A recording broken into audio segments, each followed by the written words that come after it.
ಇವತ್ತು ನಾವು ನೀರುಳ್ಳಿ ಬಜೆ ಹೇಗೆ ಮಾಡೋದಂತ ನೋಡೋಣ. ನಾನೀಗಿಲ್ಲಿ ಕುಟಾಣಿಗೆ ಒಂದು ಅರ್ಧ ಚಮಚ ಕೊತ್ತಂಬರಿ, ಸ್ವಲ್ಪ ಈ ರೀತಿ ಕುಟ್ಟಿದರೆ ಸಾಕು. ಅದು ಎರಡೆರಡು ಪೀಸ್ ಆದರೆ ಸಾಕು ನಮಗೆ ಅಷ್ಟೇ. ಇದು ಕೊತ್ತಂಬರಿ ಮತ್ತು ಜೀರಿಗೆ ಹಾಕೋದ್ರಿಂದ ಈರುಳ್ಳಿ ಬಜಿದ್ದು ಫ್ಲೇವರ್ ಚೆನ್ನಾಗಿ ಬರುತ್ತೆ. ಆಮೇಲೆ ಇದು ಆಪ್ಷನಲ್, ನಿಮಗೆ ಬೇಕಿದ್ರೆ ಹಾಕಿ, ಇಲ್ಲಾಂದರೆ ಬೇಡ. ನಾನಿವಾಗ ಇಲ್ಲಿ 2 ಈರುಳ್ಳಿಯನ್ನು ಸಿಪ್ಪೆ ತೆಗೆದು ಸಣ್ಣಗೆ ಹೆಚ್ಕೊತಿದ್ದೇನೆ. ನೋಡಿ, ಈ ರೀತಿ ಮೊದಲಿಗೆ 2 ಕಟ್ ಮಾಡಿ ಆಮೇಲೆ ಸ್ಲೈಸ್ ಮಾಡ್ತಾ ಹೋದರೆ ಆಯಿತು. ಇದು ಹೀಗೆ ಬಿಡಿಸುವಾಗ ಬಿಡಿ ಬಿಡಿಯಾಗಿ ಬರಬೇಕು. ನೋಡಿ, ಈ ರೀತಿ. ನೋಡಿ, ಈರುಳ್ಳಿ ಕಟ್ಟಾಯಿತು. ಇವಾಗ ಇದನ್ನು ಒಂದು ಬೌಲ್ಗೆ ಹಾಕ್ಕೊಂಡು ಈ ರೀತಿಯಾಗಿ ಬಿಡಿಸ್ಕೊಳ್ಳಿ.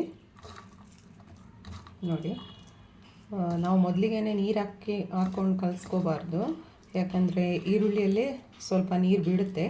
ಹಾಗಾಗಿ ನಾವು ಮೊದಲು ಉಪ್ಪು ಹಾಕ್ಕೊಂಡು ಇದನ್ನು ಚೆನ್ನಾಗಿ ಮಿಕ್ಸ್ ಮಾಡಿ ಆಮೇಲೆ ಇದಕ್ಕೆ ಕಡಲೆ ಹಿಟ್ಟು ಹಾಕಬೇಕು. ರುಚಿಗೆ ಬೇಕಾದಷ್ಟು ಉಪ್ಪು ಹಾಕ್ಕೊಳ್ಳಿ. ಖಾರಕ್ಕೆ ಸ್ವಲ್ಪ ಚಿಲ್ಲಿ ಪೌಡರ್, ಸ್ವಲ್ಪ ಹಿಂಗು, ಇಷ್ಟನ್ನು ಹಾಕ್ಕೊಂಡು ಚೆನ್ನಾಗಿ ಮಿಕ್ಸ್ ಮಾಡಿ. ಇದು ಉಪ್ಪು ಹಾಕಿರೋದ್ರಿಂದ ಈರುಳ್ಳಿದು ನೀರು ಬಿಡುತ್ತೆ. ನೋಡಿ, ಈ ರೀತಿ ಮಿಕ್ಸ್ ಆದಮೇಲೆ ನೋಡಿ, ಕಡಲೆ ಹಿಟ್ಟನ್ನು ನೋಡ್ಕೊಂಡು ಹಾಕ್ಕೊಳ್ಳಿ. ಸ್ವಲ್ಪ ಸ್ವಲ್ಪನೇ ಹಾಕಿ ಮಿಕ್ಸ್ ಮಾಡಿ. ಆಮೇಲೆ ಯಾವಾಗಲೂ ನಮಗೆ ಈರುಳ್ಳಿ ಜಾಸ್ತಿ ಕಾಣಿಸ್ಬೇಕು, ಹಿಟ್ಟು ಸ್ವಲ್ಪ ಕಡಿಮೆನೇ ಇರಬೇಕು. ಆವಾಗ ನಮಗೆ ಈರುಳ್ಳಿ ಬಜೆ ಕ್ರಿಸ್ಪಿಯಾಗಿ ಬರುತ್ತೆ. ನೋಡಿ, ಈ ರೀತಿ. ಆಮೇಲೆ ಸ್ವಲ್ಪ ಗಟ್ಟಿ ಅನಿಸಿದರೆ ಬೇಕಿದ್ರೆ ಸ್ವಲ್ಪ ನೀರು ಹಾಕಿ.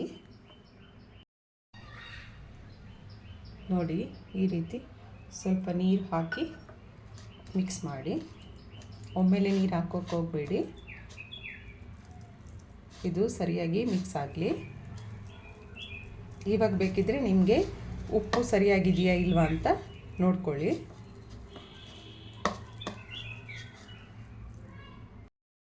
ನಾನು ಸ್ವಲ್ಪ ಹಿಟ್ಟು ಹಾಕಿ ಮಿಕ್ಸ್ ಮಾಡಿ. ಆಮೇಲೆ ಇನ್ನೊಂದು ಸೈಡಲ್ಲಿ ಎಣ್ಣೆ ಬಿಸಿ ಆಗಲಿಕ್ಕಿಡಿ. ನಾನಿಲ್ಲಿ ಫ್ರೈ ಮಾಡಲಿಕ್ಕೆ ಕೋಕೋನಟ್ ಆಯಿಲ್ ಹಾಕ್ತಿದ್ದೇನೆ. ಈ ರೀತಿ ಹಾಕಿ ಎಣ್ಣೆ ಬಿಸಿಯಾಗಿದೆಯಾ ಇಲ್ವಾ ಅಂತ ಚೆಕ್ ಮಾಡಿ. ನೋಡಿ, ನಮಗೆ ಹೀಗೆ ಈರುಳ್ಳಿ ಇದರಲ್ಲಿ ಕಾಣಬೇಕು, ಹಿಟ್ಟು ಜಾಸ್ತಿ ಆಗಬಾರ್ದು. ಆವಾಗ ನಮಗೆ ಇದು ಕ್ರಿಸ್ಪಿಯಾಗಿ ಬರುತ್ತೆ. ಆಮೇಲೆ ಇದನ್ನು ಎಣ್ಣೆಯಲ್ಲಿ ಹಾಕಿದ ಮೇಲೆ ಆವಾಗಲೇ ಸೌಟ್ ಹಾಕೋಕ್ಕೆ ಹೋಗಬೇಡಿ. ಸ್ವಲ್ಪ ಫ್ರೈ ಆದಮೇಲೆ ಆಮೇಲೆ ಸ್ವಲ್ಪ ಸೌಟ್ ಹಾಕಿ ತಿರುಗಿಸ್ಕೊಳ್ಳಿ.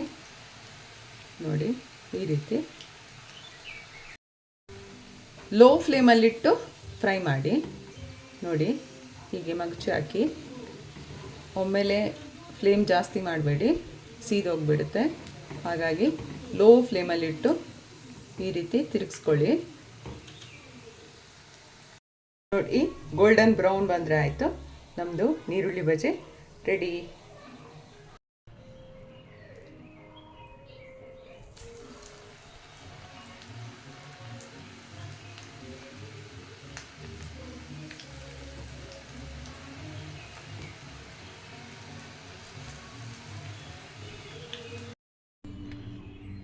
ನೋಡಿ, ಸಂಜೆ ಚಾದ ಜೊತೆಗೆ ಕ್ರಿಸ್ಪಿ ಈರುಳ್ಳಿ ಬಜೆ ರೆಡಿ.